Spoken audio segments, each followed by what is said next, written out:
I Know Why the Caged Bird Sings by Maya Angelou.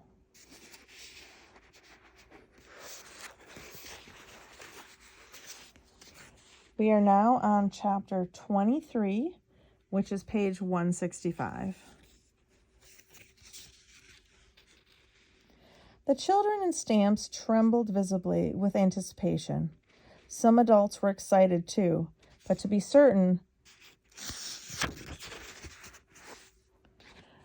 the whole young population had come down with graduation epidemic. Large classes were graduating from both the grammar school and the high school. Even those who were years removed from their own day of glorious release were anxious to help with preparations as a kind of dry run. The junior students who were moving into the vacating classes chairs were tradition-bound to show their talents for leadership and management.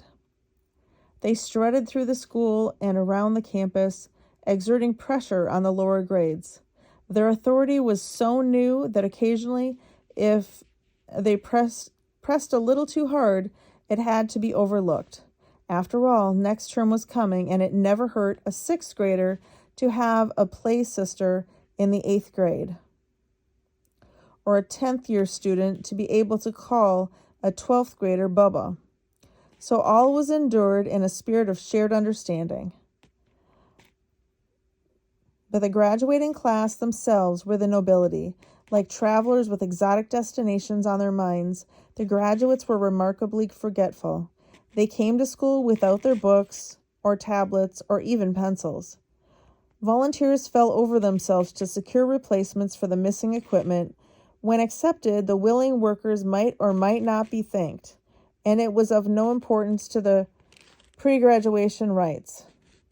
Even teachers were respectful of the now quiet and aging seniors and tended to speak to them, if not as equals, as beings only slightly lower than themselves. After tests were returned and grades given, the student body, which acted like an extended family, knew who did well, who excelled, and what piteous ones had failed. Unlike the white high school, Lafayette County Training School distinguished itself by having neither lawn nor hedges, nor tennis court, nor climbing ivy. Its 2 buildings, main classrooms, the grade school, and the home economics, were set on a dirt hill with no fence to limit either its boundaries or those of bordering farms. There was a large expanse on the left of the school which was used alternately as a baseball diamond or a basketball court. Rusty hoops on the swaying poles represented the permanent recreational equipment, although bats and balls could be borrowed from the PE teacher if the borrower was qualified and if the diamond wasn't occupied. Over this rocky area, relieved by the few shady tall persimmon trees, the graduating class walked. The girls often held hands and no longer bothered to speak to the lower students. There was a sadness about them, as if this old world was not their home and they were bound for higher ground. The boys, on the other hand, had become more friendly, more outgoing, a decided change from the closed attitude they projected while studying for finals. Now they seemed not ready to give up the old school, the familiar paths and classrooms. Only a small percentage would be continuing on to college, one of the South's A&M agricultural and mechanical schools, which trained Negro youths to be carpenters, farmers, handymen, masons, maids, cooks, and baby nurses. Their future rode heavily on their shoulders and blinded them to the collective joy that had pervaded the lives of the boys and girls in the grammar school graduating class.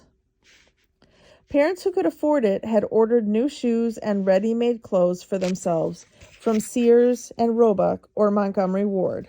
They also engaged the best seamstresses to make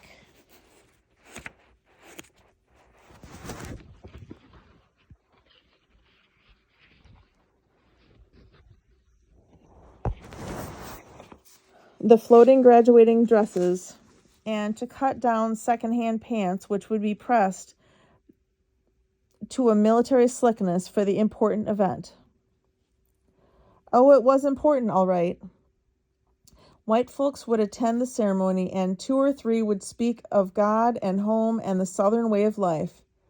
And Mrs. Parsons, the principal's wife, would play the graduation march while the lower grade graduates paraded down the aisles and took their seats below the platform. The high school seniors would wait in empty classrooms to make their dramatic entrance.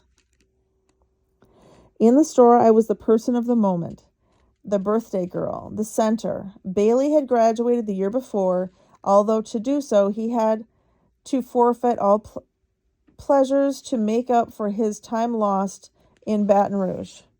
My class was wearing butter yellow pique dresses, and Mama launched out on mine.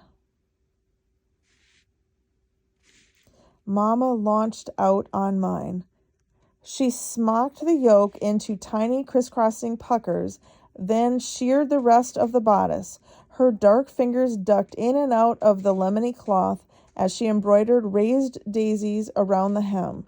Before she considered herself finished, she had added a crocheted cuff on the puff sleeves and a pointy crocheted collar. I was going to be lovely, a walking model of all various styles of fine hand sewing, and it didn't worry me that I was only 12 years old and merely graduating from the 8th grade. Besides, many teachers in Arkansas, Negro schools had only that diploma and were licensed to impart wisdom. The days had become longer and more noticeable. The faded beige of former times had been replaced with strong and sure colors. I began to see my classmates close their skin tones, and the dust had waved off pussy willows. Clouds had lazed across the sky were objects of great concern to me. The shiftier shapes might have held a message that in my new happiness, and with a little bit of time, I'd soon decipher. During that period, I looked at the arch of heaven so religiously, my neck kept a steady ache. I had taken to smiling more often, and my jaws hurt from the unaccustomed activity. Between the 2 physical sore spots, I suppose I could have been uncomfortable, but that was not the case. As a member of the winning team, the graduating class of 1940, I had outdistanced unpleasant sensations by miles. I was headed for the freedom of open fields. Youth and social approval allied themselves with me, and we trammeled memories of slights and insults.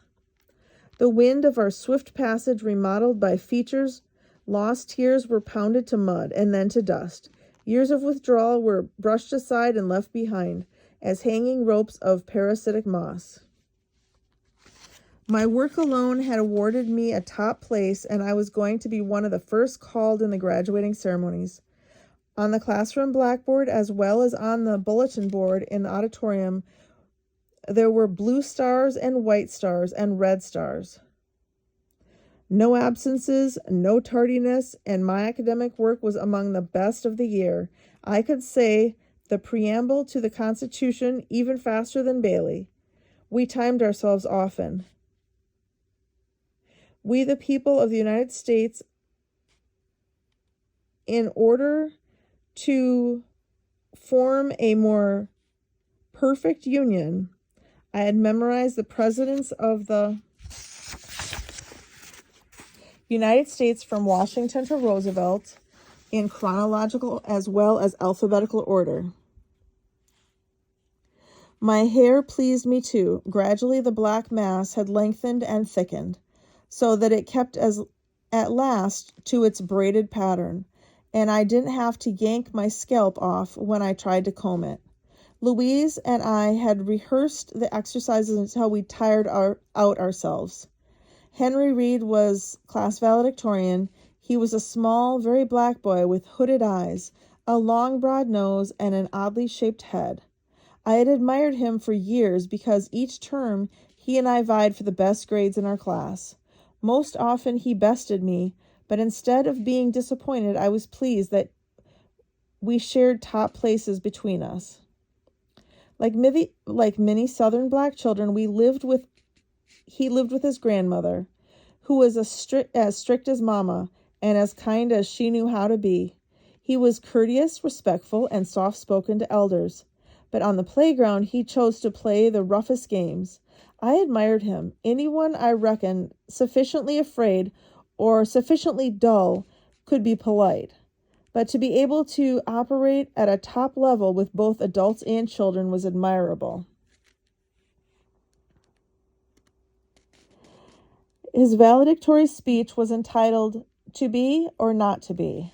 The rigid 10th grade teacher had helped him write it. He'd been working on the dramatic stresses for months. The weeks until graduation were filled with heavy activities. A group of small children were to be presented in a play about buttercups and daisies and bunny rabbits. They could be heard throughout the building practicing their hops and their little songs that sounded like silver bells.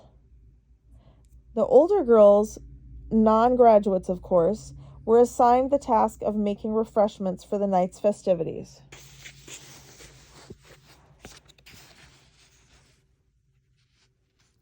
A tangy scent of ginger, cinnamon, nutmeg, and chocolate wafted around the home economics building as the budding cooks made samples for themselves and their teachers.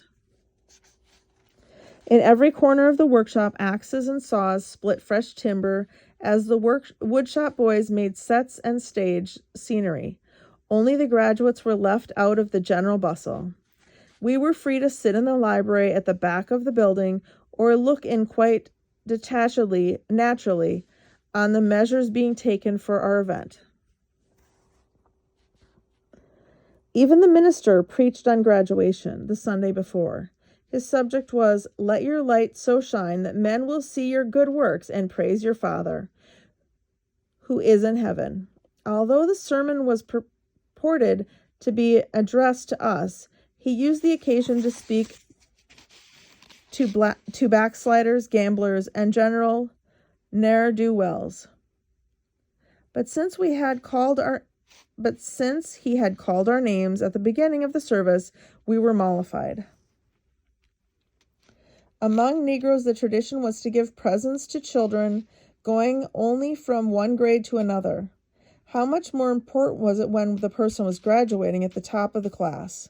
Uncle Willie and Mama had sent away for a Mickey Mouse watch like Bailey's. Louise gave me 4 embroidered handkerchiefs. I gave her 3 crocheted doilies.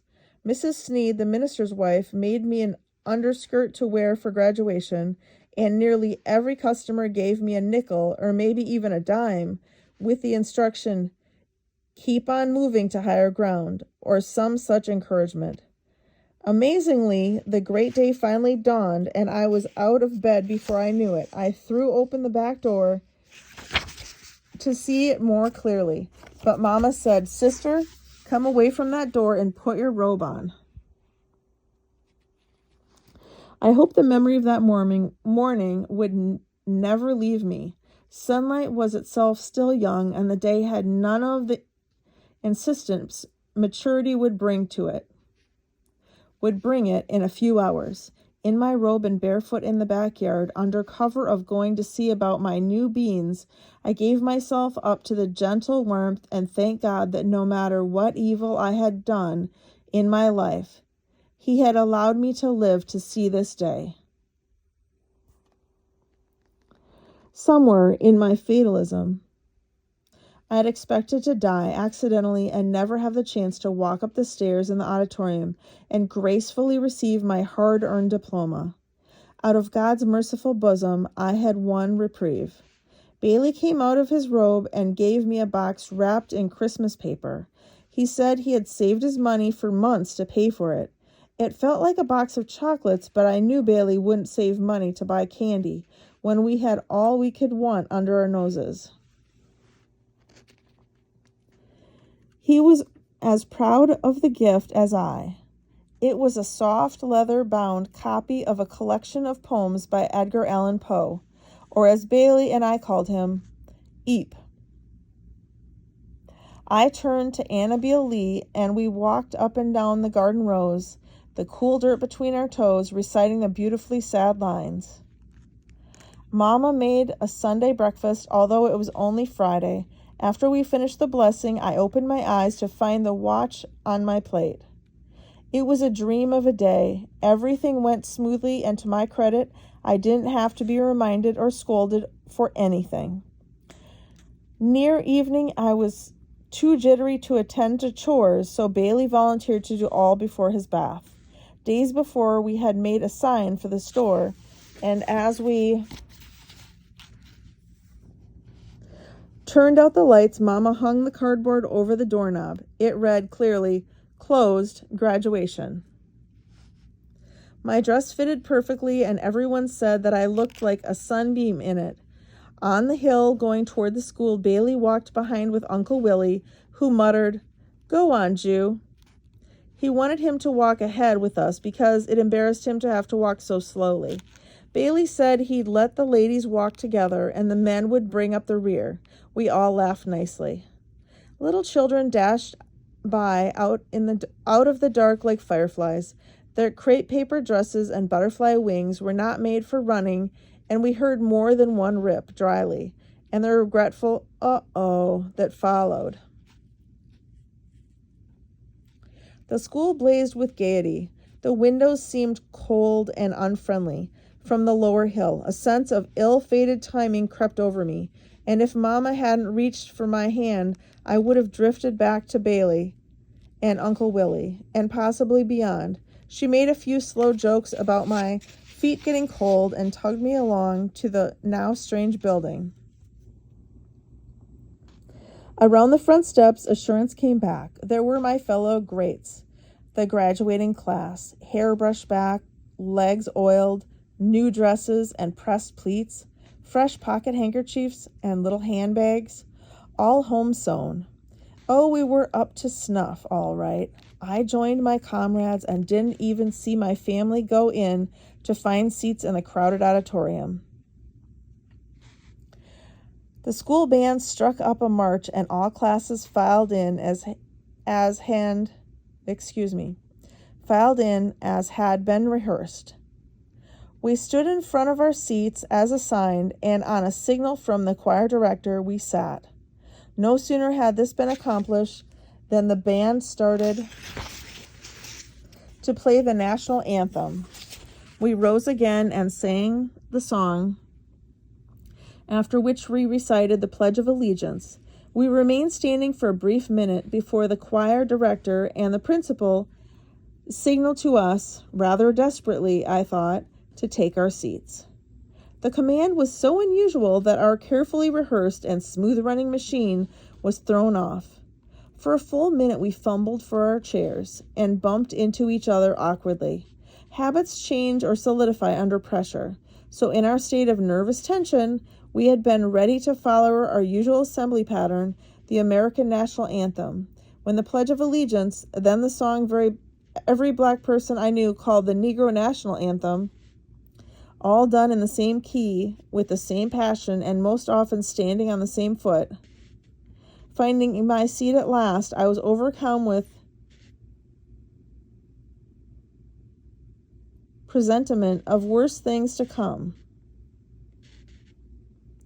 Something unrehearsed, unplanned was going to happen, and we were going to be made to look bad. I distinctly remember being explicit in the choice of pronoun. It was we, the graduating class, the unit that concerned me then. The principal welcomed parents and friends and asked the Baptist minister to lead us in prayer. His invocation was brief and punchy, and for a second I thought we were getting back on the high road to right action. When the principal came back to the dais, however, his voice had changed. Sounds always affected me profoundly, and the principal's voice was one of my favorites. During assembly, it melted and lowed weakly into the audience.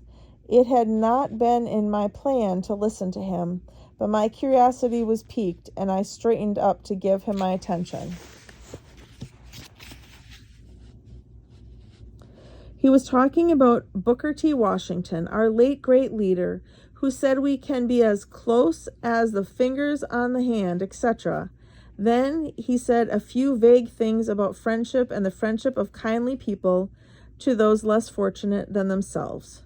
With that, his voice nearly faded thin away, like a river diminishing to a stream, and then to a trickle.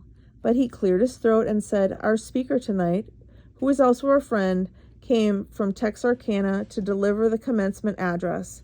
But due to the irregularity of the train schedule, he's going to, as they say, speak and run." He said that we understood and wanted the man to know that we were most grateful for the time he was able to give us, and then something about how we were willing always to adjust to another's program. And without more ado, I give you Mr. Edward Donlevy.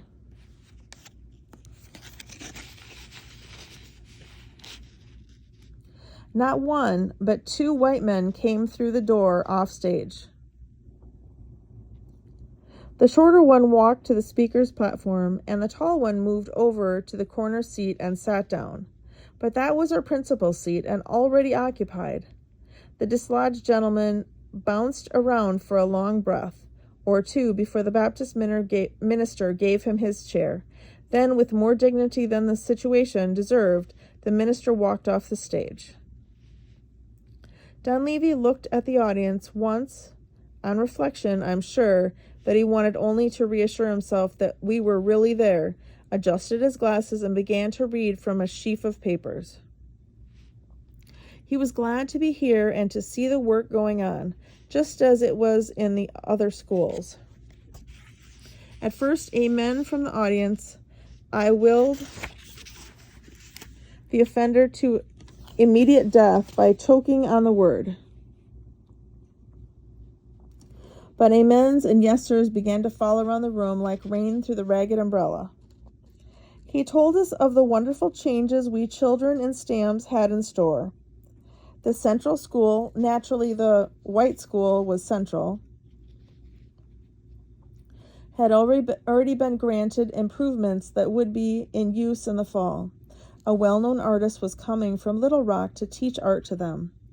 They were going to have the newest microscopes and chemistry equipment for their laboratory. Mr. Donlevy didn't give us long in the dark over who made these improvements available to Central High. Nor were we to be ignored in the general betterment scheme he had in mind. He said that he had pointed out to people at a very high level that one of the first-line football tacklers at Arkansas Agricultural and Mechanical College had graduated from good old Lafayette County Training School. Here fewer amens were heard. Those few that did break through lay dully in the air with the heaviness of habit. He went on to praise us. He went on to say how he had bragged that one of the best basketball players at Fisk sank his first ball right here in Lafayette County Training School. The white kids were going to have a chance to become Galileos and Madame Curies and Edisons and Gauguins, and our boys, the girls weren't even in on it, would try to be Jesse Owenses and Joe Lewises. Owens and the Brown Bomber were great heroes in our world, but what school official in the white goddom of Little Rock had the right to decide that those two men must be our only heroes? Who decided that for Henry Reed to become a scientist, he had to work like George Washington? Carver, as a bootblack to buy a lousy microscope. Bailey was obviously always going to be too small to be an athlete, so which concrete angel glued to what country seat had decided that if my brother wanted to become a lawyer, he had to first pay penance for his skin by picking cotton and hoeing corn and studying correspondence books at night for 20 years. The man's dead words fell like bricks around the auditorium, and too many settled in my belly. Constrained by hard-learned manners, I couldn't look behind me, but to my left and right, the proud graduating class of 1940 had dropped their heads. Every girl in my row had found something new to do with her handkerchief. Some folded the tiny squares into love knots, some into triangles, but most were wadding them, then pressing them flat on their yellow laps. On the dais, the ancient tragedy was being replayed. Professor Parsons sat, a sculptor's reject, rigid. His large, heavy body seemed devoid of will or willingness, and his eyes said he was no longer with us. The other teachers exclaimed. The flag, which was draped stage right, or their notes, or the windows which opened on our now famous playing diamond, graduation, the hush-hush magic time of frills and gifts and congratulations and diplomas, was finished for me before my name was called. The accomplishment was nothing. The meticulous maps drawn in 3 colors of ink, learning and spelling, decasyllabic words, memorizing the whole of the Rape of Lucrece, it was for nothing. Don Levy had exposed us. We were maids and farmers, handymen and washer women, and anything higher that we aspired to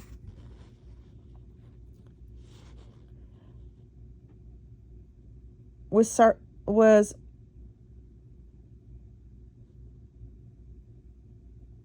farcical and presumptuous. Then I wished that Gabriel Prosser and Nate Turner had killed all white folks in their beds, and that Abraham Lincoln had been assassinated before the signing of the Emancipation Proclamation, and that Harriet Tubman had been killed by that blow on her head, and Christopher Columbus had drowned in the Santa Maria. It was awful to be a Negro and have no control over my life. It was brutal to be young and already trained to sit quietly and listen to charges brought against my color with no chance of defense. We should all be dead. I thought I should like to see us all dead, one on top of the other, a pyramid of flesh with the white folks on the bottom as the broad base, then the Indians with their silly tomahawks and teepees and wigwams and treaties, the Negroes with their mops and recipes and cotton sacks and spirituals sticking out of their mouths. The Dutch children should all stumble in the wooden shoes and break their necks. The French should choke to death on the Louisiana Purchase, 1803.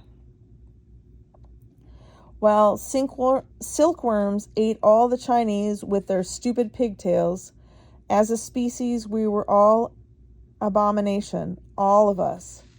Don Levy was running for election and assured our parents that if he won, he would count on having the only colored paved playing field in that part of Arkansas. Also, he never looked up to acknowledge the grunts of acceptance.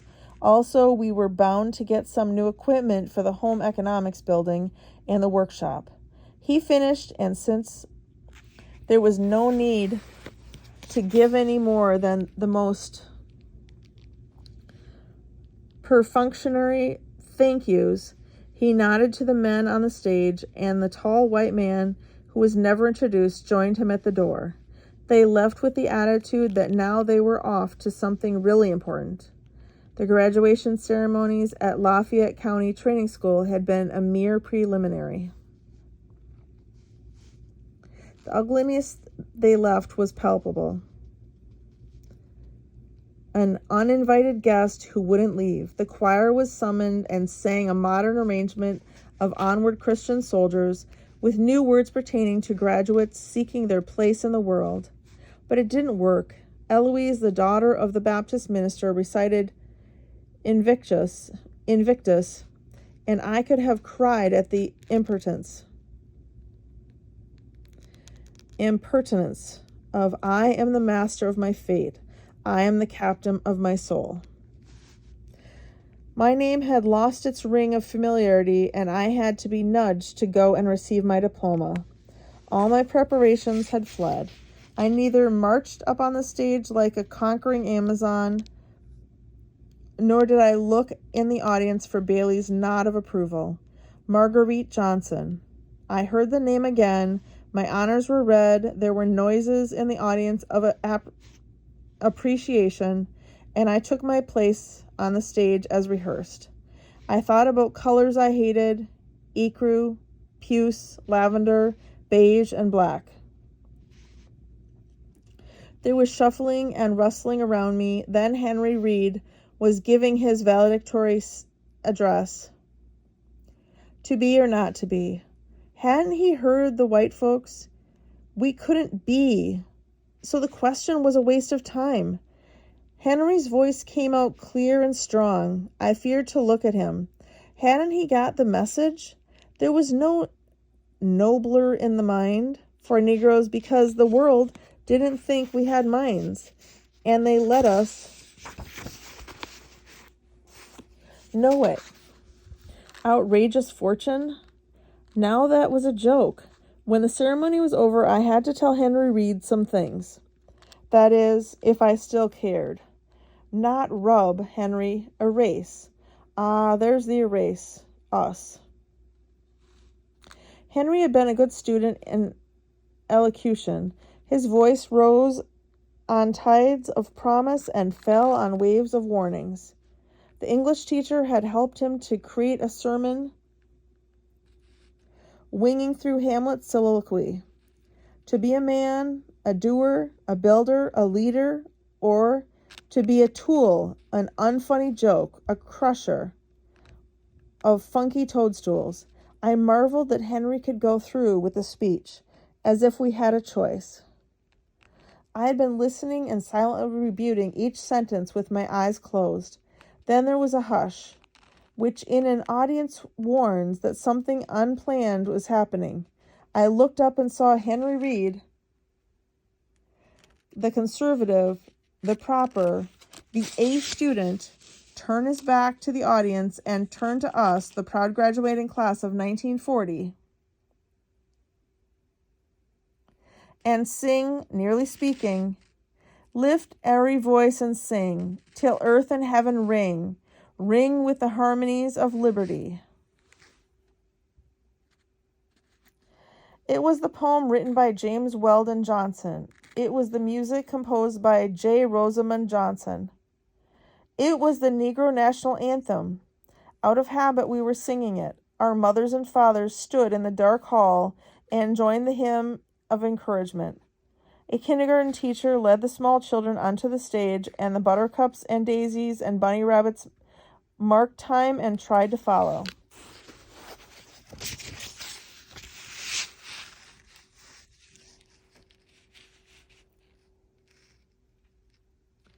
Stony the road we trod, bitter the chasing rod, felt in the days when hope unborn had died, yet with a steady beat have not our weary feet come to the place for which our fathers sighed.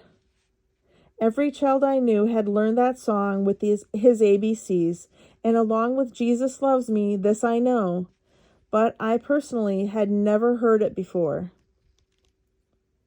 Never heard the words despite the thousands of times I had sung them, never thought they had anything to do with me. On the other hand, the words of Patrick Henry had made such an impression on me that I'd been able to stretch myself tall and trembling and say, I know not what course others may take, but as for me, give me liberty or give me death. And now I heard, really for the first time, we have come over a way that with tears has been watered. We have come treading our path through the blood of the slaughtered. While echoes of the song shivered in the air, Henry Reed bowed his head, said thank you, and returned to his place in line. The tears that slipped down many faces were not wiped away in shame.